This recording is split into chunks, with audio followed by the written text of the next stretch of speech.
precisely as you can, and then we can respond that way too, and other people will get the same information. So the other kinds of help that we will have available during the conference is, as I mentioned, we have a group of folks that we've invited to be our app ambassadors, and they'll wear big red buttons that say, "Ask me about the app." We did this last year, and they're just people, regular presenter folks or attendee folks who have used the app in the past and have been willing to act as support. So they'll be out going to sessions just like regular folks. But if you see them wearing their button, that means they're available to you to ask questions about the app. And if they can't answer it, they'll find someone else who can help you with that too. So we want to just make it really easy. We don't, in no way should a barrier to using the app be you're feeling insecure or not knowing how to do something. So we really want to help with that. And these are the suggestions we have. Again, we're always open to new ideas of how to get help out to you. So the app ambassadors will be floating around in your sessions. They might be your neighbor when you go to a session, and you can ask them questions. We will also have a booth, which is helpful because it's a set location and you can always come back to it. And again, that's if an app ambassador doesn't know how to do something, that's probably what it'll take you anyway. But we will definitely have help there. And then this video, and we've done one for presenters as well, will be available on the COAID website. So we're trying to get as much support out there as we can. Again, very open to any of your suggestions. And then I think almost the most immediate way to get help is to post it on the app itself, because we really are, tracking that and putting information out that way. And I've been putting up some tips as part of the activity feed as well to help people think a little bit about how they might want to use the app. So you can keep an eye on that too. So as I mentioned, the schedule is actually the overview of all the times and the time slots, not the list of sessions. So the schedule is going to give you the basic idea of when you need to be there, when you need to get from one space to another, when you're going to have lunch, when there's going to be a keynote, that kind of thing. Any of those items you can still add to your agenda. And the way you do that is by clicking on these little logos at the side of any of the items. So right now, this again is the Android view, so it might be a little different when you look at it on an iPhone or in the HTML version. But in this little white box, if I click on it, it will turn red, and that means it's been added to my agenda. And at the bottom here, you see my agenda, so that's how you get to my agenda, right? So you click on Schedule or Sessions, either of those two tabs from the menu will give you the full list, and then in either of those views, you'll always have my agenda at the bottom. And when you click on my agenda, you'll see the items that you've added to your agenda by clicking on the calendar icon beside the event.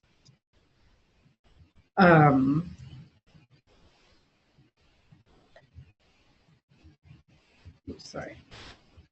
So sessions, as we mentioned earlier, are actually the list of all the actual sessions that presenters are doing. And I don't know how many there are per session time, but there's lots to choose from, and there are different strands that you can look for as well. So if you're particularly interested in math or technology, whatever, you can find that strand. But this is a list of all those sessions. And right now, I think if you look this very moment, it might not be connected, but eventually there'll be a connection between the presenters and the sessions. So you could look up a presenter and find out all the sessions that that person's doing and add those all to your agenda if that's something you're interested in. Here you see also the difference between, this is the white box I mentioned, and here's the red box. So the red box says that's the one I've added to my agenda. And you can add more than one session at any time slot into your agenda. So that certainly that's how it works for me a little bit, is I tend to have maybe 2 or 3 choices I'm interested in for any set time slot. And this way they're all listed there, and I can make a choice when I'm ready to go. You can set reminders. I mean, it's really a helpful way to track what it is that you hope to achieve during the day while you're at the session or while you're at the conference. So again, the details for this would be, once you find the event that you want, you tap on the title, then you can get into the actual event. And so, as I mentioned earlier, we have the activity feed. There's actually a little sub feed for every session. The information that is shared during the session inside the session feed will also go out to the general feed, so it's not a private space in that way, but it does mean that while you're in a session, everyone in there could be sharing information more directly without having to kind of scan through the larger activity feed that could have lots of session feeds feeding into it. So for example, if you were to go, this is a sort of a dummy event, but if I was to go to this event, this Talia National Conference session number 2, by clicking on this, I get into the session feed for that particular event. I could post questions, maybe maybe some of the activities we're doing in the workshop we're supposed to take a photo of and post that. You can post all that within the session. Other people in the session can look at that and be very clued in on what exactly is happening during the session. And at the same time, someone who's not in that session at all can either click on the session, but also just look through the activity feed and see it interspersed chronologically with what other people are posting. So I guess the two main things there is that it's a really great thing to have that communication within your session, but also to be aware that it does go out to the general feed. So it's not, don't be hanging out your dirty laundry or posting anything that you don't want the whole world to see, because it really is available to everybody. But it is a great way, I think, to have a back channel. Sometimes in sessions it's hard to ask questions, or it's hard to connect with someone else who maybe said something that you thought was really interesting just because of the speed of which things are going around. And this gives you another place to have that conversation. And while it's happening during the session, it can also continue outside the session. So it hasn't been discussed yet, but some of the things we've talked about before with the app, it will be around all year. It doesn't just happen during the conference. And so there's an ability to maintain relationships with other people through the app, or maintain conversations that started during the conference that way. And going through a session might be one way that would work. So a presenter might continue to have interaction with attendees that way. And I didn't really clarify that, but there are 2 tabs within the session.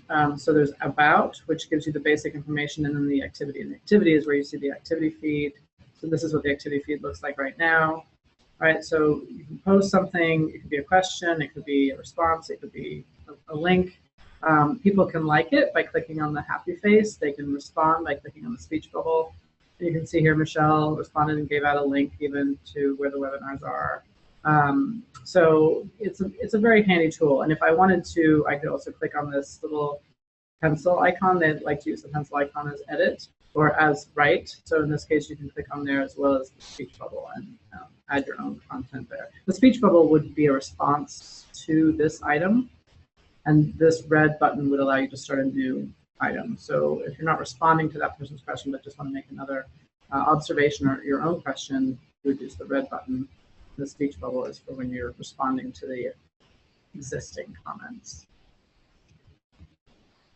So I just was talking about the session feed versus the activity feed. So this is the general activity feed, and like I said, you're going to see everybody's feed go in here. You can participate in the activity feed either through your sessions or just by going to activity feed and posting there. And again, you see this red button that allows you to add. Built into the app, they have made connections with Facebook, Twitter, and LinkedIn. And if you choose to connect your account, or any of these accounts with the app, you'll see them down here. And you have the option anytime you post something in the activity feed to have it also go out to whatever social media tool you choose. So right now, I have not connected my Facebook account, but I did connect my Twitter account.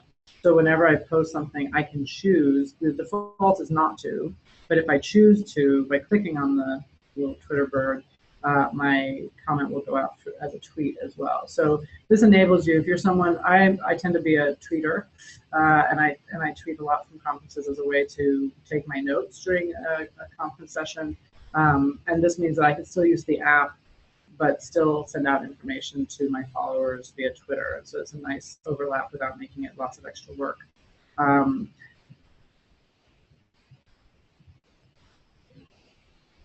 Right, and as I mentioned also with the photos, so we had that photo in our general feed, but if I only want to see the photos, I can go to the photo feed and I'll only see the photos. I'm excited about the idea of using photos as part of activities during sessions, and I'm working with some presenters to think about that as a way to organize their presentation, that there's work that's done that can lead to photos. Certainly photos of PowerPoint screens that are particularly interesting. But what you'll see historically, what has been true, there's also a lot of photos of food. And then, people, last year we had a lot of ussies, so people would take photos of themselves with other people instead of a selfie. This was an ussie. which is also a really nice idea. And we may have some activities. The way it works with the app is that we can set out announcements. And I think last year we had sort of not a competition, but there was an idea that if you posted USIs, you'd be eligible for a raffle or something like that. So those kinds of things will be announced as the conference goes on. But it is a way to interact again, more socially perhaps, using the app. So the leaderboard, notice I'm the leader here, champion. But I have to say, people were competing with me already, and we haven't even started the conference yet. So it's very exciting. So as I mentioned, every activity, everything that you add to the app. So just by opening something up, that's not really worth points. But if you add your photo for your profile picture, if you post comments on the activity feed or in the session feeds, if you post a photograph, any of those things will lead to points. Yeah, and then I think responding to other people's questions or comments can lead to points, and then also lead to badges. And it is through, so also, I didn't say that during the session, but once you're in the session, you also can go in and evaluate the session, and that is necessary if you want to get your CEUs, and it's also worth points. So when you're creating your profile, and this really is the first thing you'll do, you just won't necessarily come back here too often, but you might find after you've done it the first time that you want to change some things up. The way you get to your profile anytime you want to is on the menu, you click on your name, and you'll see that in other places too, but that's the one place you can always get to it. So you click on your name, and there's 3 tabs. And again, this is the Android view, so yours might be a little different, but it should have all the components. So we have the About tab, the Activity tab, and the Networking tab. So the About shows all my achievements. And in this case, that's where you're going to see your digital badges. And then under Activity, you're going to actually see the content that you've posted. So you can see all the photos you've added or any questions you've added. And this can be helpful, especially if you're asking a question and you want to see if anyone's responded to your question. If you click on the activity, you can go back to the question that you asked and see if there's been any responses there. And then under the networking, you can actually follow other people at the conference. Some people, you can set their settings for that. So in some cases, you have to request to follow them. Other people you can just follow. And it really is a way of connecting with people, maybe people you already know, or people that you meet in sessions, or presenters. And it's a way of just making sure that their information is more readily available to you. And that is my very quick overview. I'm absolutely open to any questions people have if they have them yet. And then I'm going to leave it to Aztec to talk about it, thanking them so much for the sponsoring of this app, because it's been such a really valuable tool for us. Thanks so much, Nell. Really appreciate the opportunity to partner with you all with this technology-rich resource, and we are excited about it again being the 2nd year. And thanks for putting on these webinars. I think it's important for us to learn how best to use the tools available to us, especially with technology. So we look forward to seeing you all at the conference in a couple of weeks. Stop by booth 306, 305, 307, and I'm sure that if you have questions, we would be willing to assist as well. Thank you to the board and for this opportunity. Great, thank you so much, Adrienne. And if we don't have any further questions from our members here on the call, then we'll all say goodbye. Any questions before we say goodbye? And I did just post this, so if you have specific questions about the app, you certainly can feel free to reach out to me at career.org. But otherwise, we'll see you at the conference. Thank you, everybody. See you at the conference. Bye now. Bye.